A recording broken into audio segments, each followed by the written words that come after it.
설교하러 나오면서 박수 받는 건 처음입니다. 사도 바울께서 전도 선교 여행을 많이 하는 중에 여러 교회를 세웠습니다. 근데 그 한 교회를 회상하면서 데살로니가 교회를 생각하면 너무 감사하고 또 너무 기쁘다 그런 표현을 썼는데, 제가 김포 성문교회를 생각하면 사도 바울의 마음을 읽을 수가 있어요. 너무 좋고 소식 들을 때마다 기쁘고 여러분이 부흥하고 은혜 가운데 있다는 걸 생각하면 너무 감사한 마음이 늘 제 마음을 감동시킵니다. 감사하고요. 무슨 말씀을 해야 되느냐 그랬더니 직분자 세미나라 그래서, 이 세미나는 1시간이 될 일도 아니고 한 3시간 해야 되는데 지금 시간 배정을 보니까 30분으로 못을 박아놨더라고. 그러니 제가 세미나는 직분에 대한 정의부터 하기 시작하면 한도 끝도 없을 거고 시간이 너무 모자라서 그저 전체 교우 여러분들께서 기억하시고 말씀대로 사는 참 믿음의 사람들이 되면 좋겠다, 이런 마음을 가지고 그저 직분자 세미나라기보다도 우리 모두의 기본적인 신앙이 돼서 말씀을 드리면서 오늘 함께 은혜를 나누기를 원합니다. 잠깐 기도하겠습니다. 저희들에게 웬 은혜인지 웬 사랑인지 수많은 사람 중에 예수 그리스도가 나의 구주이심을 믿게 하시고 내 입으로 고백하여 하나님의 자녀 되게 하심을 감사합니다. 시간마다 때마다 하나님의 음성을 들을 수 있는 주의 백성으로 성령으로 감동하심을 감사합니다. 이 시간 말씀을 들을 때 주의 뜻을 깨닫게 하시고 은혜 안에 새롭게 다짐하는 시간 되게 하여 주옵소서. 예수 그리스도의 이름으로 기도드리옵나이다. 아멘.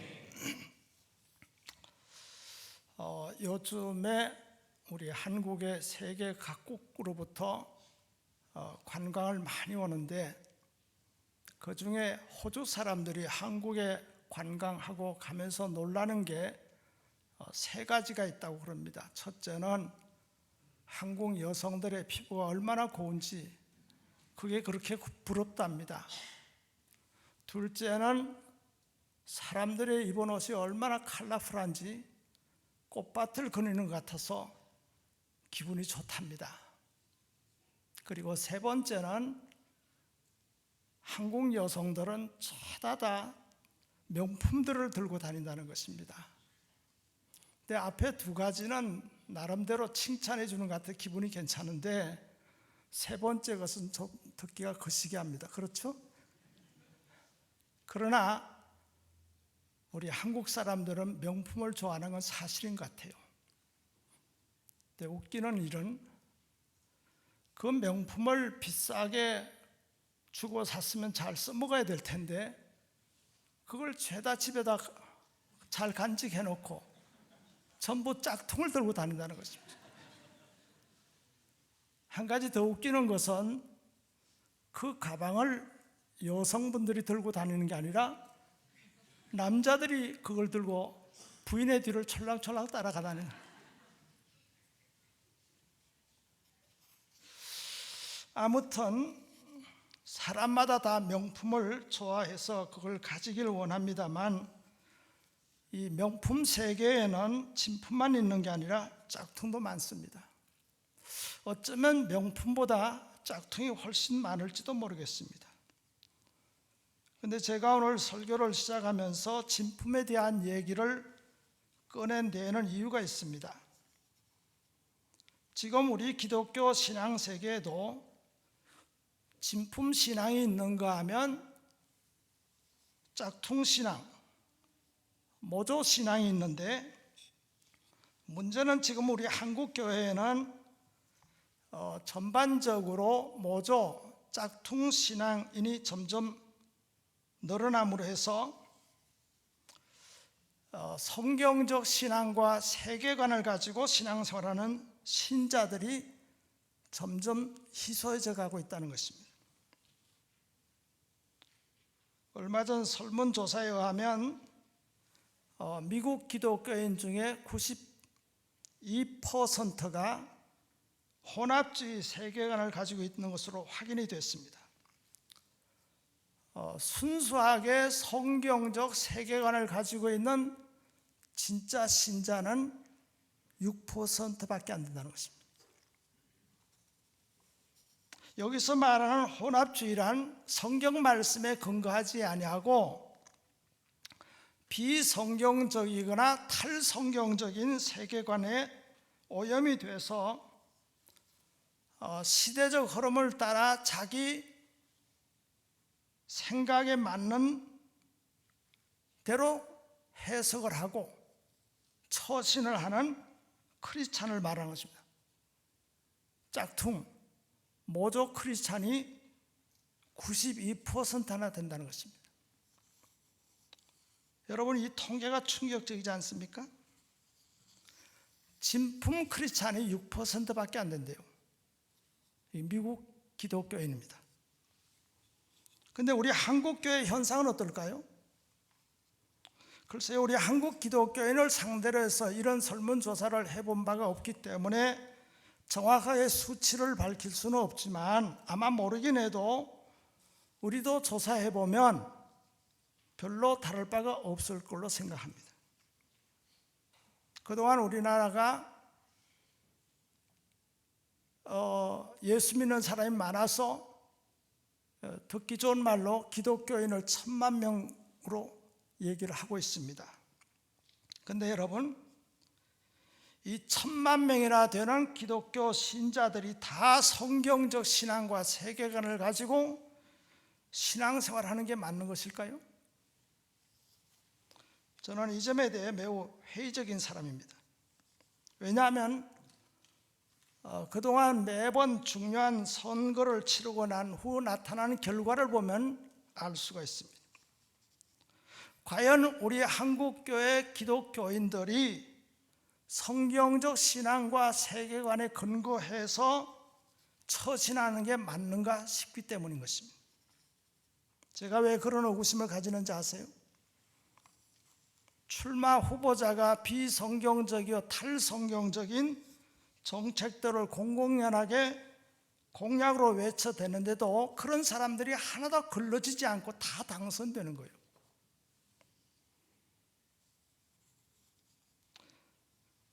그 중에 한 가지 예를 들자면 차별금지법이라는 것입니다. 자기를 당선시켜주면 이 법안을 발의하고 통과시키는 일에 앞장서겠다, 그러는 것입니다.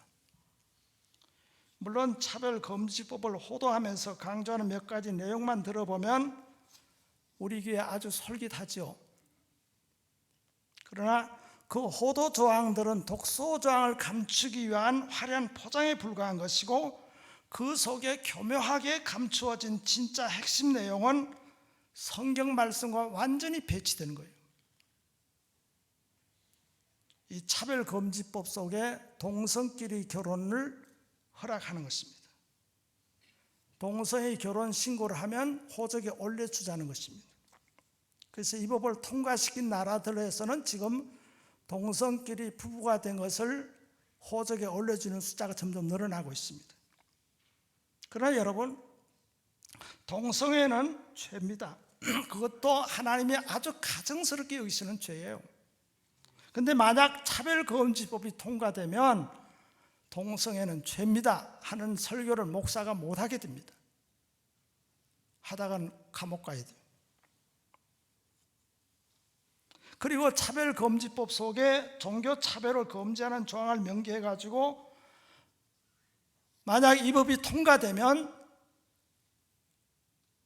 우리가 구원받을 수 있는 참 종교는 구원의 참조는 기독교밖에 없고 참 신은 오직 여호와 하나님 한 분뿐이시고 우리가 예수 그리스도를 믿어야만 구원받는다 하는 이런 내용을 가르치면 차별금지법에 저촉되기 때문에 처벌을 받는 것입니다.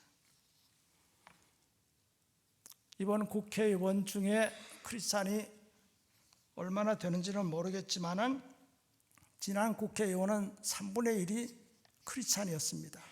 그것도 장로, 권사, 집사직을 가진 사람들입니다. 그런데 그 중에 상당한 크리스찬 국회의원들이 이 차별금지법을 발의한 일에 명단이 올렸어요. 그렇다면 과연 그분들은 성경적 신앙 진품을 가지고 있는 게 맞느냐는 것입니다.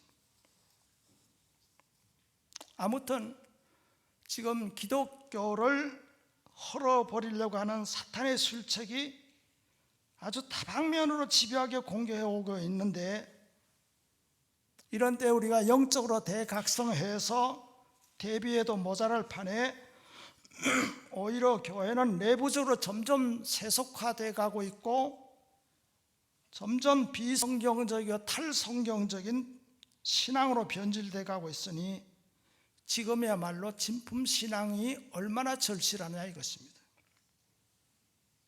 요즘 우리가 산책을 나가보면 쉽게 목격할 수 있는 진풍경이 하나 있는데, 그게 뭐냐면 아주 다양한 종류의 애완견을 데리고 산책하는 거예요. 여기도 지금 애완견 키우시는 분들이 계실 텐데 오해 없으시기 바랍니다. 인터넷에 검색해 봤더니 지금 우리나라 애완견 키우는 사람이 1000만 명 이상이라고 추산하더라고요. 제가 며칠 전에 봤더니 1846만 명이래요. 우리 대한민국의 가구 수가 2166만 가구로 집계되어 있는데, 그렇다면 두 가정 중에 한 가정 아니면 뭐 한 7, 8%, 7, 80% 애완견 사랑이 너무 도가 지나쳤어요. 제가 볼 땐 그래요. 제가 좀 이렇게 산책을 많이 하는 입장인데, 하루는 이렇게 산책을 갔더니 아주 복실복실한 강아지 2마리를 애기 키우듯이 끌고 나왔는데, 누가 물어봤어요. 걔가 너무 예뻐서 사랑스러워서 어떻게 이렇게 깨끗하게 키우냐 그랬더니 미장원 가서 목욕시킨다는 거예요. 그 얼마 드냐고요? 마리당 15만 원이래요. 얼마 텀으로 목욕시키냐 그랬더니 20일 안팎이래요. 이게 너무 지나친 거 아니에요?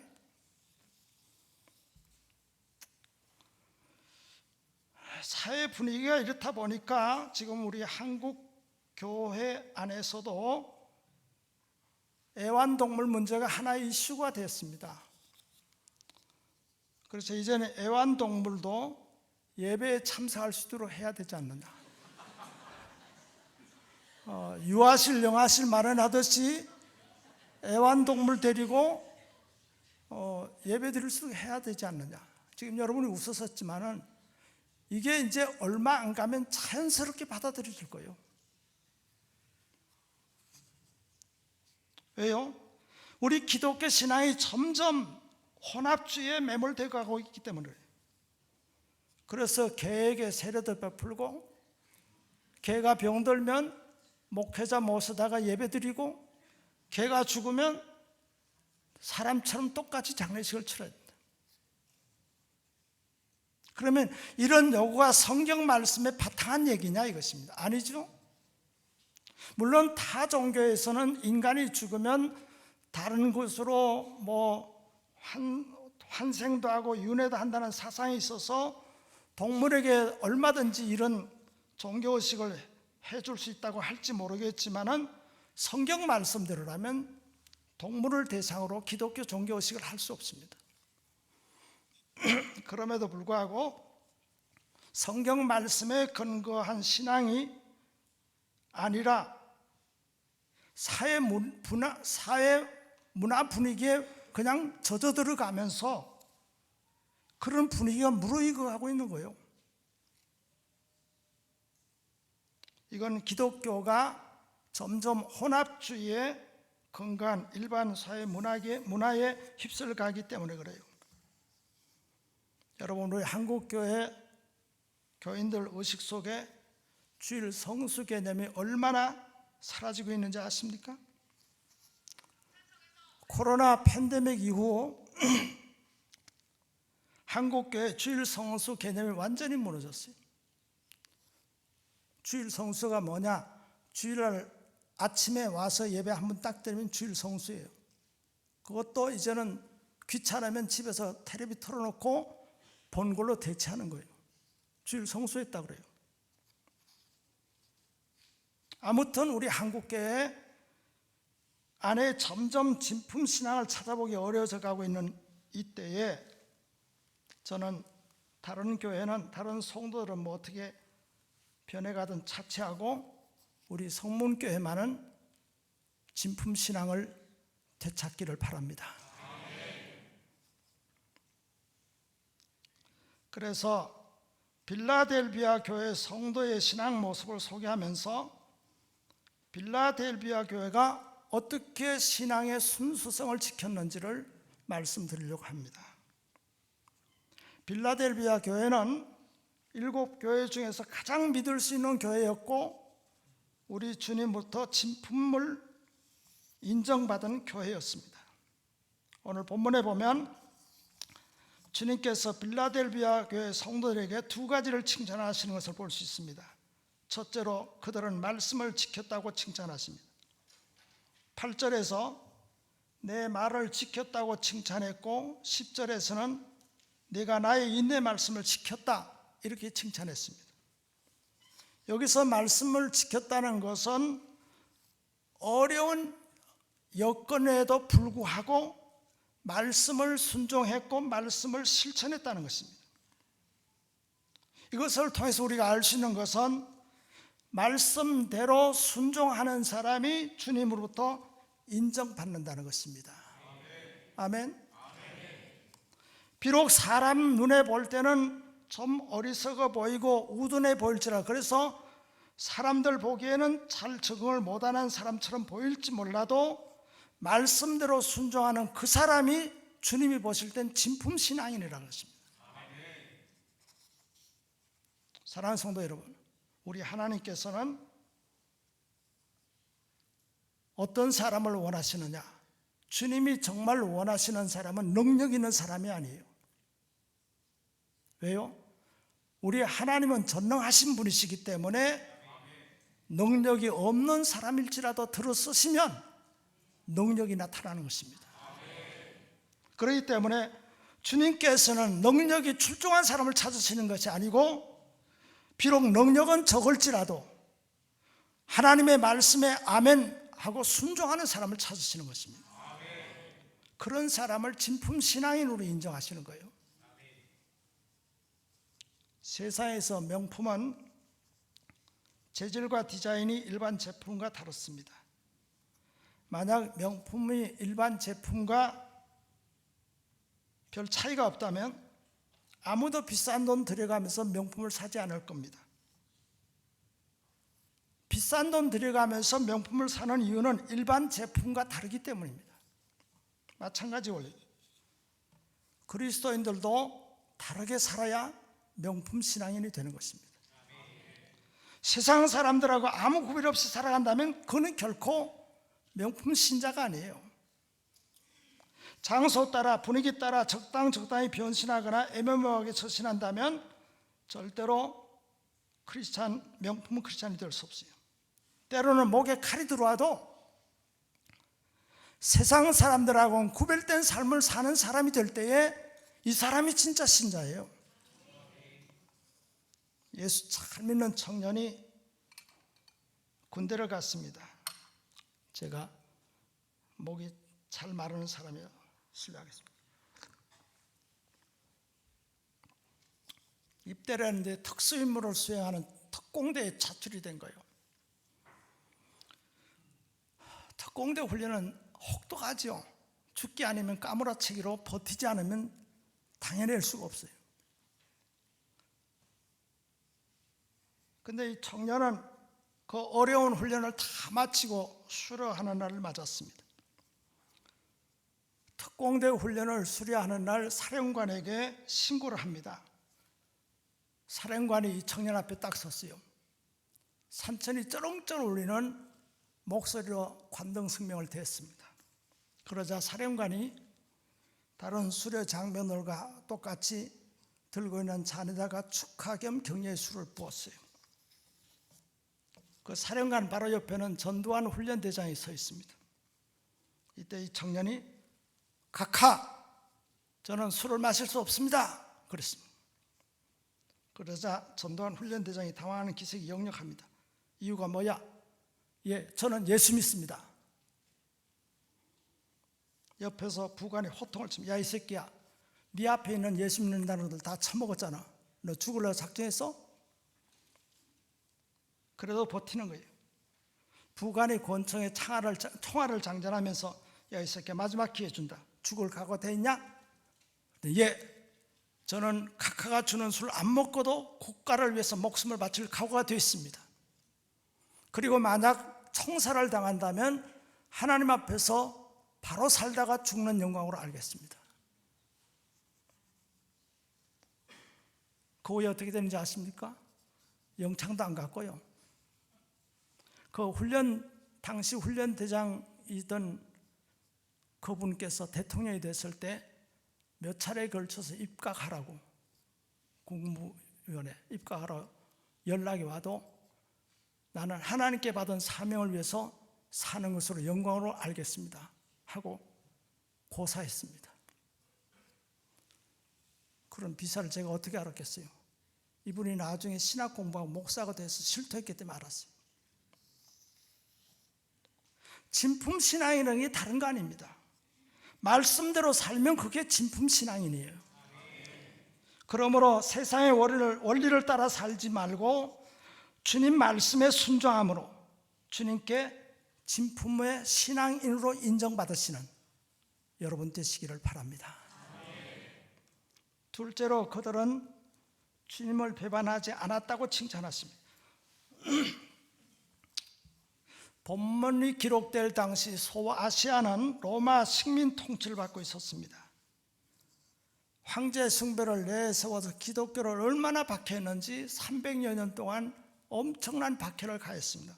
이 박해가 너무 심하다 보니까 다른 종교와 타협하는 일이 생기고 어떤 경우는 교회를 떠나서 세상으로 나가고 말았어요. 그런 상황 가운데에서도 빌라델비아 교회 성도들은 힘이나 권력이나 재력이나 어떤 명예가 특출난 것도 아닌데도 불구하고 주님을 배반하지 않았어요. 세상에서 명품은 일반 제품과 다른 점이 많지만은 그 중에 빼놓을 수 없는 것은 시간이 오래 지나도 변하지 않는다는 것입니다.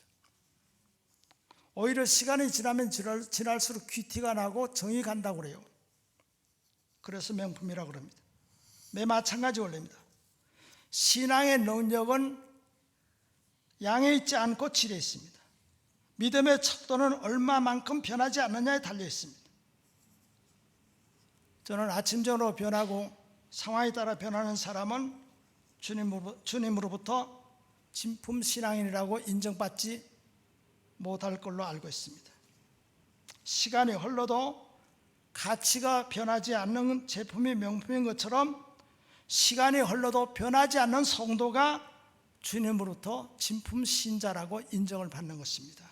그러므로 여러분은 지금 우리 시대가 아무리 변하고 어떤 상황이 변화가 일어난다 할지라도 변하지 않는 믿음으로 진짜 백의 신자를 신앙의 자리를 지켜가시기 바랍니다. 지금 우리 주변은 너무 정신없이 막 변해서 우리 믿음을 지킬 수가 없어요.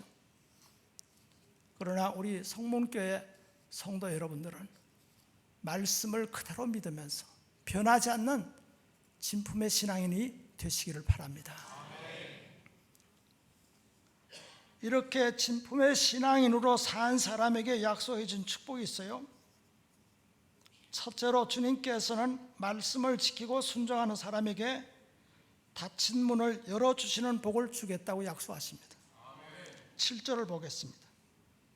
빌라델비아 교회의 사자에게 편지하라.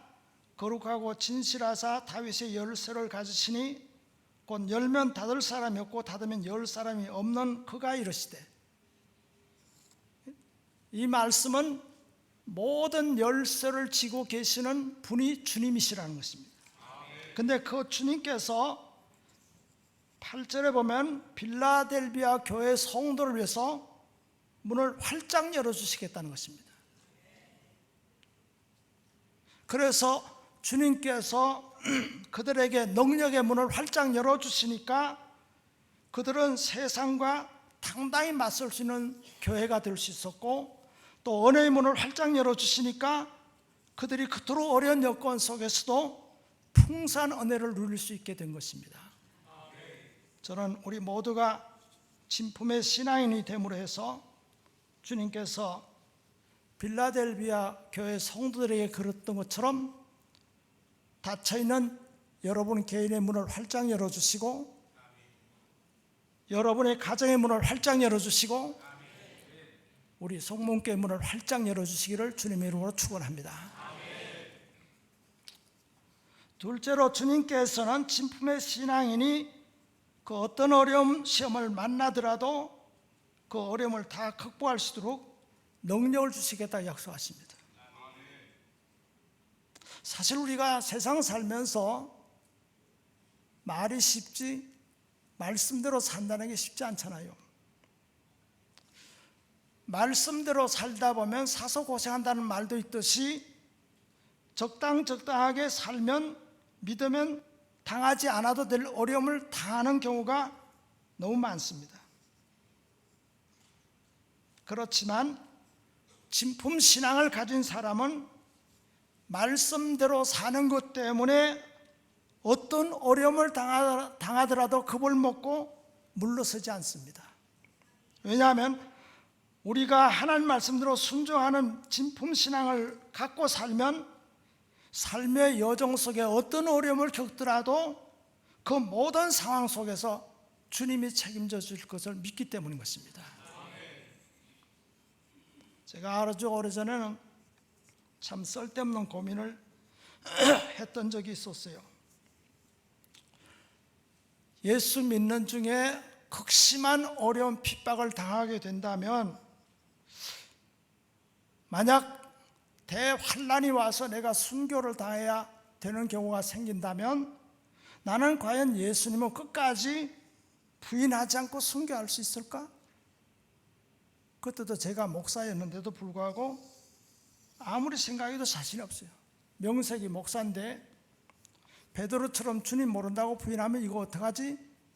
이런 고민을 했었는데 어느 순간 제게 이런 확신이 생기더라고요. 그런 상황에 닥치면 하나님께서 감당할 능력을 주실 것이다. 그러면서 제게 배짱이 생기더라고요.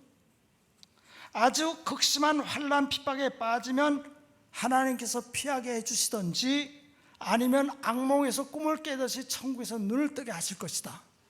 이런 확신이 생기더라고요. 그런데 여러분, 이런 확신은 막연한 희망사항이 아니고 확고한 하나님의 약속에 근거한 확신입니다. 그러면 여러분, 그 약속이 어디 있습니까? 10절을 보겠습니다. 성경책 갖고 계시면 우리 10절 다 같이 한번 읽어봅시다. 네가 나의 인내에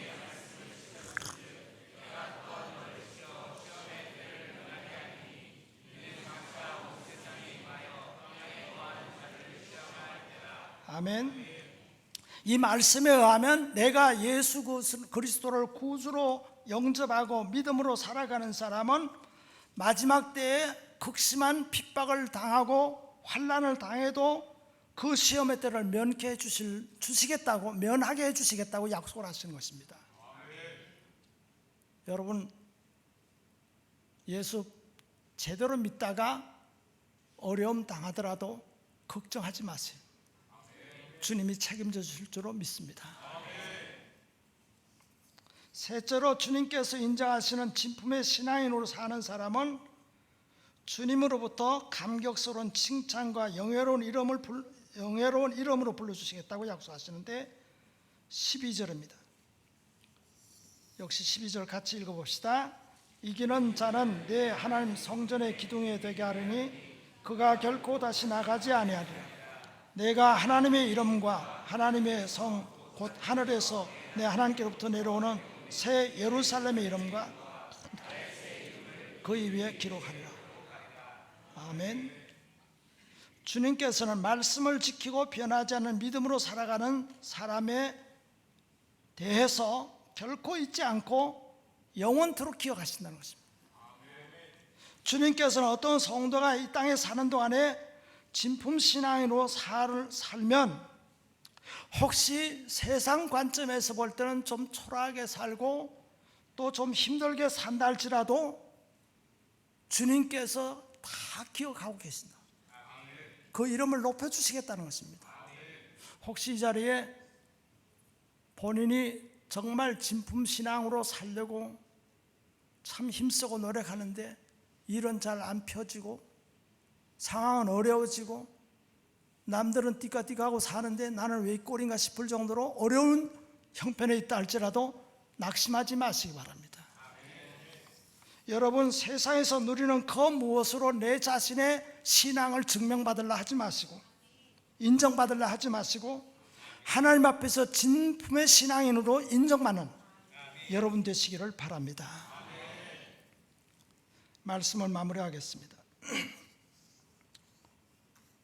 오늘의 한국교회가 비성경적이고 탈성경적인 세계관에 오염돼서 점점 진품신앙인이 희소져 가고 있는 때에 우리들이 다시 신앙의 근본인 하나님의 말씀으로 돌아가시기를 바랍니다. 말씀대로 믿고 말씀대로 사세요. 이게 진품신앙입니다. 여러분, 헌신이 뭡니까? 우리 흔히 생각하기를 헌신 그러면 단순히 교회에 어떤 일을 맡았을 때 그것을 위해서 봉사하고 최선을 다하는 것이 헌신이라고 생각하는데, 그렇다면 교회에서 직분을 맡은 몇몇 사람에게만 헌신이 요구되는 것이고 그런 사람만 헌신할 수 있는 거 아니겠습니까? 그런데 주님께서는 교인 중에 일부에게만 헌신을 요구하시는 것이 아니라 이 자리에 계신 여러분 모두에게 헌신을 요구하시는 거예요. 그러면 우리가 어떻게 헌신할 수 있습니까? 그것은 말씀을 지키는 게 헌신이요, 말씀대로 사는 게 헌신이에요. 저는 여러분이, 이 자리에 계신 여러분이 한 사람도 예외 없이 우리 주님 앞에 헌신자로 세워지기를 바랍니다. 저희 교회에 이런 분이 계세요. 중간 간부로 있는데 회사 최고 책임자 중간 간부가 어느 날 돼지머리를 갖다 놓고 술을 따르면서 절을 하는 거예요. 모든 회사 직원들이 다 차례대로 간부들이 다 가서 그 앞에 술 한잔 따르고 절하고 나가고 하는데, 이분은, 우리 교회 교인 그분은 어떻게 하여튼 설거문이 빠졌어요. 그게 이제 발각이 된 거예요.